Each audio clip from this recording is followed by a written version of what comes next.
अस्सलामुअलैकुम। I hope कि आप लोग काफ़ी अच्छे होंगे। नमस्कार, सत श्री अकाल। आज फिर एक नई वीडियो में आप सभी का स्वागत। जैसा कि मैंने कई बार आपको बताया है कि सहारा और सीआरसी के लेके जो भी प्रॉब्लम होगा ऑन पेपर ऑन कंप्यूटर के साथ मैं आपसे बात करूंगा और पूरा वीडियो भी मैं आपको दिखाऊंगा। और अभी देखिए कि सहारा तो गलत कर ही रहा है कस्टमर के साथ। सहारा के साथ साथ जो पोर्टल लॉन्च हुआ है गवर्नमेंट की तरफ से वो भी कितना गुमराह कर रहा है कस्टमर को। इस हिसाब से तो ये लग रहा है कि पोर्टल भी एक तरीके से नाकाम होता जा रहा है। इस पोर्टल के माध्यम से अगर ये सारे कस्टमर वेट किया तो मुझे नहीं लगता है कि कस्टमर को पेमेंट मिल पाएगा। सरकार से कई बार गुजारिश किया गया है कि पोर्टल में या तो सुधार किया जाए या पोर्टल को इतना फास्ट किया जाए कि कस्टमर का पेमेंट बहुत जल्दी हो सके। और लेकिन मुझे ऐसा लग रहा है कि दोनों ही मिली भगत है। ना पोर्टल के द्वारा कस्टमर को पेमेंट दिया जा रहा है और ना सहारा कस्टमर को पेमेंट दे रहा है। तो कस्टमर फिर जाए तो कहाँ जाए। और आज सबसे बड़ा चीज़ जो आज मैं आपको दिखाने के लिए मैं चाह रहा हूँ और दिखाऊंगा, उसमें क्या सिस्टम है कि एक ही मेंबरशिप है।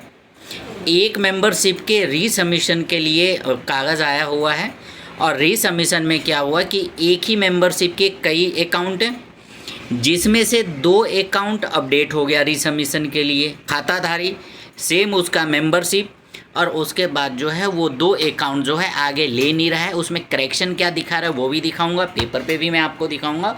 तो बने रहिए मेरे वीडियो के साथ। और अगर वीडियो अच्छा लगे फ्रेंड्स तो मेरे वीडियो को लाइक सब्सक्राइब शेयर ज़रूर करें।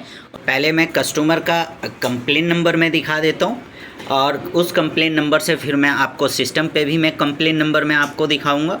और जिस तरीके से रीसबमिशन किया जा रहा है उस रीसबमिशन के हिसाब से देखिए क्या क्या करेक्शन दिखा रहा है, तो मैं वो भी आपको दिखाने की कोशिश करूँगा। तो फ्रेंड्स पहले मैं आपको कंप्लेन नंबर पेपर पे जो सहकारिता मंत्रालय के द्वारा भेजा हुआ डेफिशिएंसी में जो आया वो भी मैं आपको पढ़ के दिखा रहा हूँ और सबूत के साथ मैं दिखा रहा हूँ। और उसके बाद फिर डेस्कटॉप पे चलते हैं। डेस्कटॉप पे भी मैं आपको दिखाने की कोशिश करूँगा।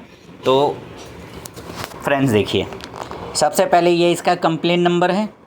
कंप्लेन नंबर यहाँ आप मैच कर लीजिए 4653 और मैं सीधा डेस्कटॉप पे आ जा रहा हूँ। डेस्कटॉप पे भी आप देख लीजिए 4653। यहाँ पे देखिए कि इसका डेफिशिएंसी क्या है। ये डेफिशिएंसी का सीआरसी के द्वारा दिया गया। अब सीआरसी के तरफ से दिया गया, इसमें देखिए 4 करेक्शन दे रखा है।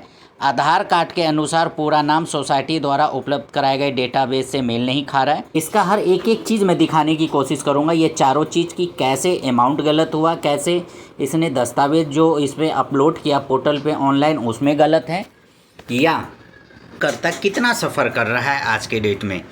अभी भी जमा करता लोग जितने भी पूरे भारत में जमा करता है वो अभी भी एक साथ एक गठन करके सामने नहीं आ रहा है और बस एक दूसरे के बहकावे में रह रहा है और कोई भी सलूशन नहीं निकल पा रहा है। तो फ्रेंड्स और डेस्कटॉप पे देखिए, अभी मैं आपको दिखाता हूँ ऑन बॉन्ड ऑन सिस्टम। देखिए सेम जमाकर्ता का है। इसके टोटल इस कस्टमर का देखिए 17 अकाउंट है। 17 अकाउंट में से जो है सिर्फ 4 अकाउंट जो है रीसबमिशन के लिए आया और 4 अकाउंट का मैं प्रूफ के साथ मैं दिखा रहा हूँ। ये स्टार 2 का है और इसका खाता 31/12/2016 में खुला। आप लोग देखें फ्रेंड्स, 31/12/2016 में 10,000 रुपये का अमाउंट है। स्टार 2 का है। और मैं सबसे पहले आपको बॉन्ड संख्या 896 और 896 में आपको दिखा देता हूँ। सिस्टम पे ही पेंसिल के इस पर अपडेट किया। पेंसिल पे अपडेट करने के बाद ये देखिए इसका ये पूरा डिटेल यहाँ आ गया। अब ये पूरा डिटेल आने के बाद जो है यहाँ दिखा रहा है, जो भी आपने करेक्शन देखा कि इसने जो डिटेल जनरेट किया वो गलत है। अब सहारियन का खाता है, ये इसका मेंबरशिप हो गया, ये इसका रसीद संख्या हो गया, ये सर्टिफिकेट संख्या हो गया, ये 31/12 इसका ओपनिंग डेट हो गया और टाइम पूरा हो गया 30/4 में। 10,000 रुपये का बॉन्ड है। सारा चीज़ अपडेट होने के बाद अब देखिए नेक्स्ट में आप देख लीजिए। मैं सब चीज़ मैं थोड़ा सा डेस्कटॉप मैं बड़ा कर लेता हूँ कि जिससे आप लोगों को आसानी हो। अब ये देख लीजिए, ये इसका मेंबरशिप आ गया, सेम मेंबरशिप, यहाँ भी सेम मेंबरशिप। हमने जब इसे जनरेट किया ये जनरेट हो गया। अब ये जनरेट होने के बाद आप देख लीजिए यहाँ दिखा भी दिया सफलतापूर्वक अब सफलतापूर्वक ओके करने के बाद जब इनके, अब आप देखिए मैं आपको थोड़ा सा यहाँ, अब जब दूसरे वाले ऑप्शन पे जाते हैं तो यहाँ पे करेक्शन लिख के दे दिया। देखिए किस तरीके से जमाकर्ता को गुमराह किया जा रहा है। जमाकर्ता द्वारा प्रदान किया गया विवरण सोसाइटी डेटाबेस, सोसाइटी द्वारा प्रदान किया गया रिकॉर्ड नाम, सदस्य, खाता संख्या आदि से मेल नहीं खाता है। जमा राशि 31 मार्च 2023 के बाद है। अब सहारा और CRC दोनों ही देखिए किस तरीके से गलत कर रहा है।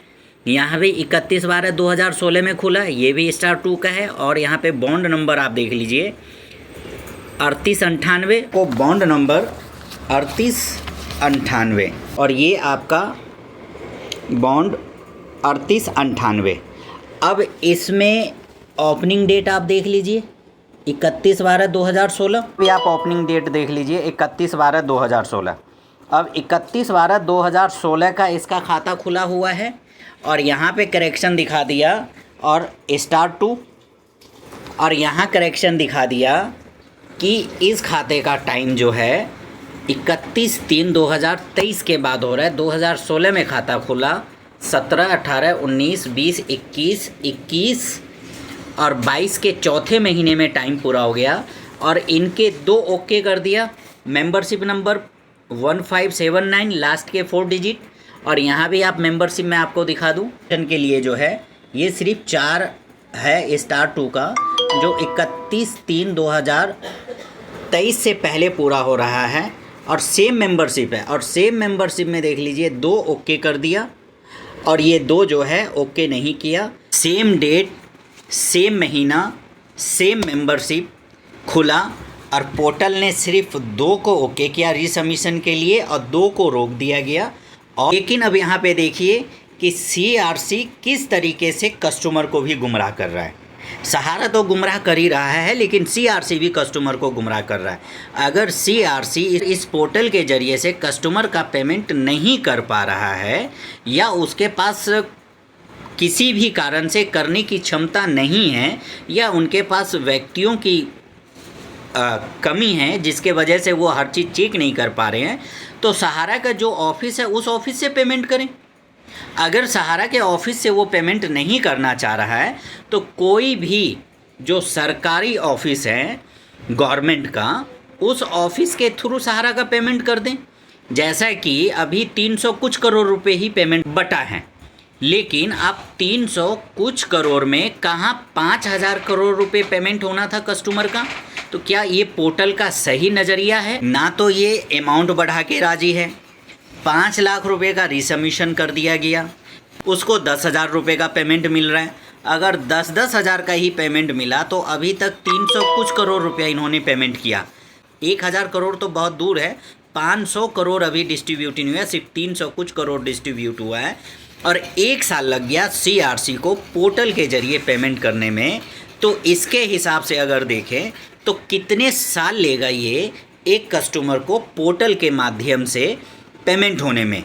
अगर पोर्टल से नहीं हो रहा है, या तो पोर्टल का आप अमाउंट बढ़ाएं कि कस्टमर का जो भी उसका मूलधन है 2 लाख, 4 लाख, 10 लाख, 20 लाख, 50 लाख वो उसका पेमेंट हो, तब जाके 5000। अगर 5000 करोड़ ही सरकार डिस्ट्रीब्यूट कर चुकी होती तो अभी इतना दिक्कत नहीं होता।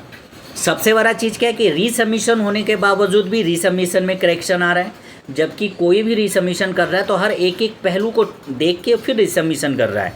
रीसबमिशन होने के बाद 45 दिन से एबव हो जा रहा है, उसके बाद भी अमाउंट नहीं पहुंच रहा है कस्टमर के पास।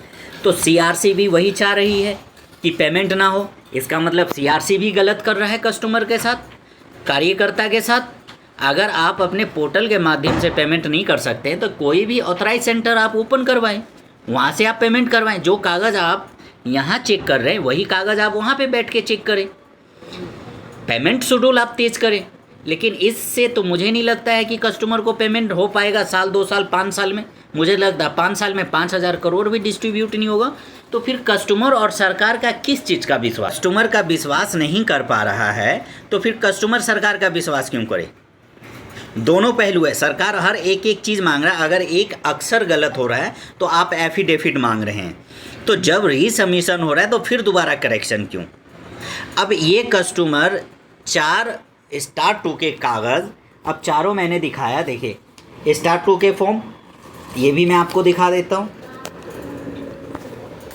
देखिए स्टार 2 इसी तरीके से, स्टार 2 और मैं आपको दिखा दूँ इनके कस्टमर के स्टार 2 इसी तरीके से।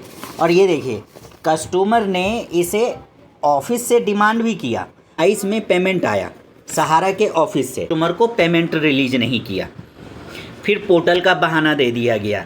अब ये 2022 में इसका पेमेंट आया 9वें महीने में, ना तो सहारा ने पेमेंट दिया ना सीआरसी ने पेमेंट दिया, तो ये पेमेंट गया तो कहाँ गया।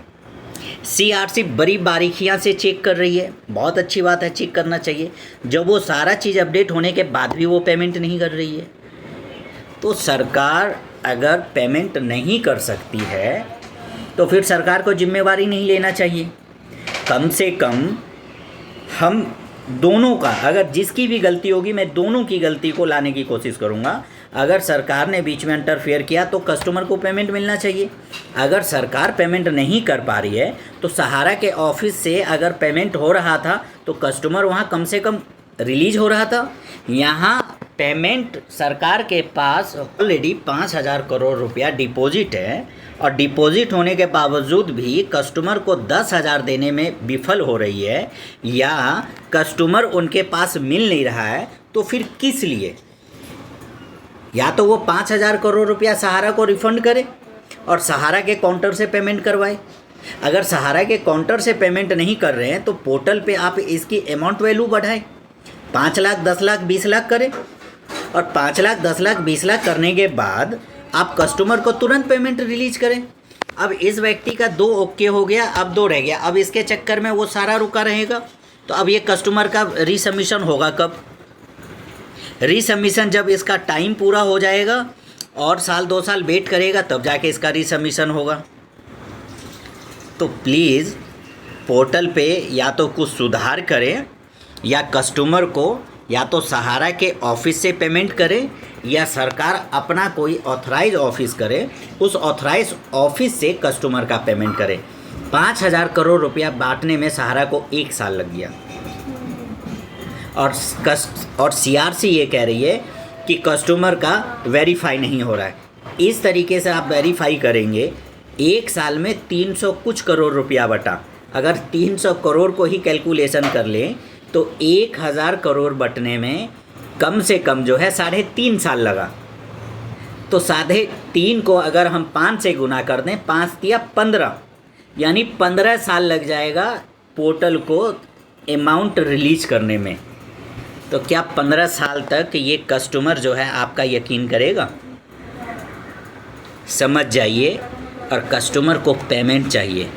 कस्टमर को इतना परेशान ना पोर्टल से करें और ना ही सहारा के तरफ से करवाएं, कि इससे सेम अंदाज़ा लग रहा है कि दोनों ही मिली भगत है, दोनों ही पैसा नहीं देना चाह रहा है, और जमाकर्ता और कार्यकर्ता को उलझा रखा है। दोनों पोर्टल भी उलझा रखा है, क्योंकि अब रीसबमिशन होने के बाद भी कस्टमर के पास पेमेंट नहीं पहुंच रहा है, तो भी कार्यकर्ता को ही परेशान किया जा रहा है, एजेंटों को परेशान किया जा रहा है।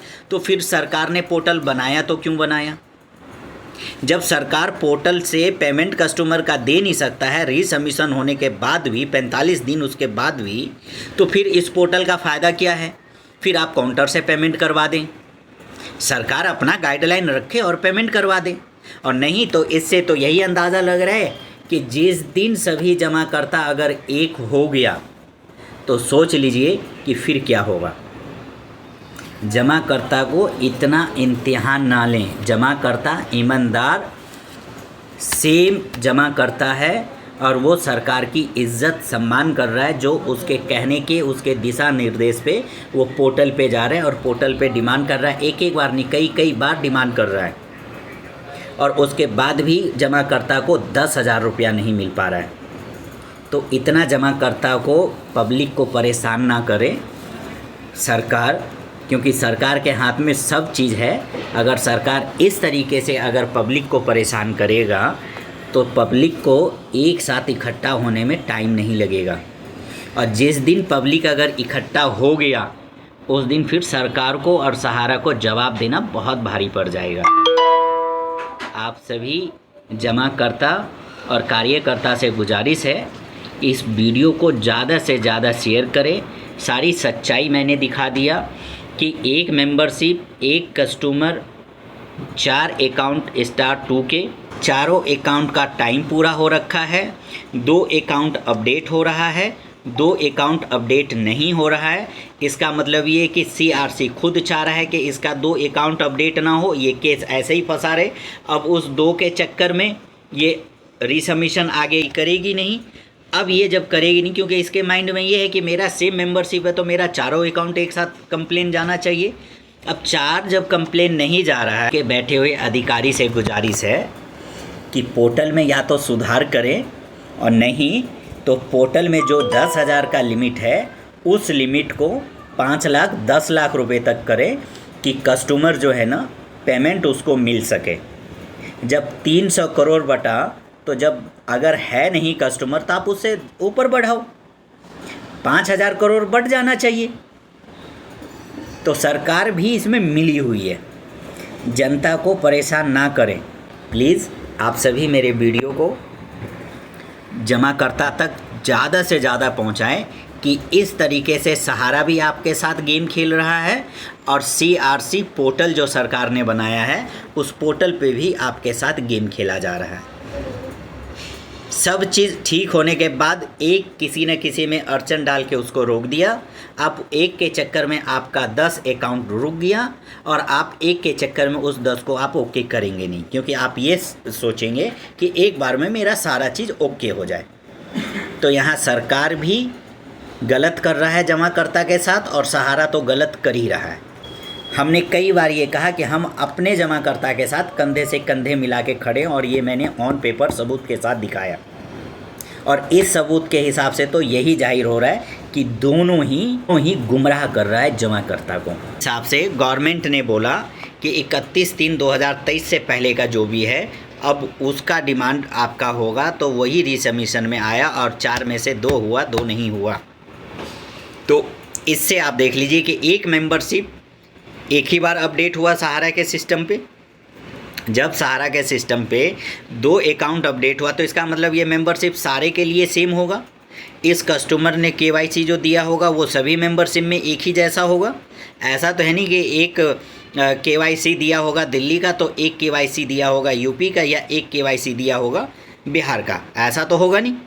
कस्टमर एक तो KYC एक गया होगा।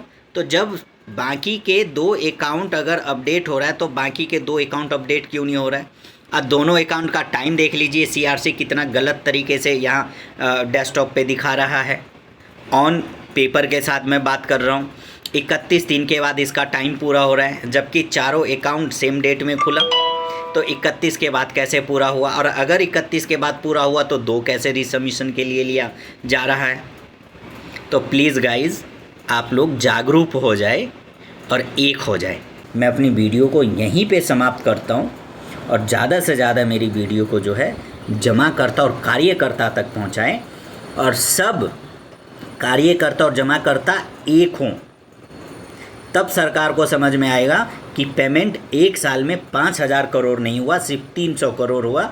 और 300 करोड़ हुआ तो क्यों हुआ? अगर 10,000 का कस्टमर नहीं है तो 5 लाख का आप अमाउंट रिलीज़ कीजिए।